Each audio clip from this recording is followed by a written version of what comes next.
పంచభూతలింగాలు ఎక్కడున్నాయో వాటి విశిష్టత గురించి మీకు తెలుసా? పృథ్వీలింగం, ఆకాశలింగం, జలలింగం, అగ్నిలింగం, వాయులింగం.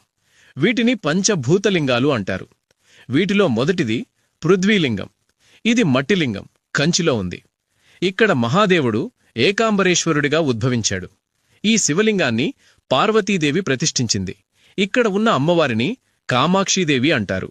అష్టాదశ శక్తిపీఠాలలో ఇది ఒకటి. రెండవది ఆకాశలింగం. ఇది తమిళనాడులోని చిదంబర క్షేత్రంలో ఉంది. ఆకాశలింగ దర్శనం రహస్యమైన ఆకాశవలి శూన్యంగా కనిపిస్తుంది. ఇక్కడ లింగదర్శనం ఉండదు. అందుకని చిదంబర రహస్యం అని పేరు కూడా వచ్చింది.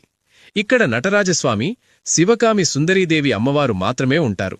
మూడవది జలలింగం. ఈ లింగం కింద ఎప్పుడూ నీటి ఊట ఉండడం వలన దీనిని జలలింగం అంటారు. ఇది తమిళనాడులోని తిరుచినాపల్లి సమీపంలో గల జంబుకేశ్వర క్షేత్రంలో ఉంది. ఇక్కడ స్వామివారు జంబుకేశ్వరుడు, అమ్మవారు అఖిలాండేశ్వరి. బ్రహ్మహత్యా పాతక నివారణ కోసం మహాదేవుడు ఇక్కడ జంబుకా వృక్షం కింద తపస్సు చేసినందుకే శివుడికి జంబుకేశ్వరుడు అని పేరు వచ్చింది. నాలుగవది అగ్నిలింగం.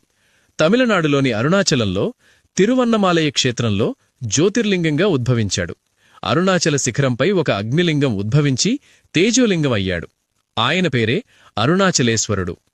ఐదవది వాయులింగం. ఆంధ్రప్రదేశ్ తిరుపతికి దగ్గరలోనే శ్రీకాళహస్తి క్షేత్రంలో వాయులింగంగా ఉద్భవించాడు. ఇక్కడ శివుడిని శ్రీకాళహస్తీశ్వరుడు అని అంటారు. అమ్మవారి పేరు జ్ఞానప్రసునాంబ.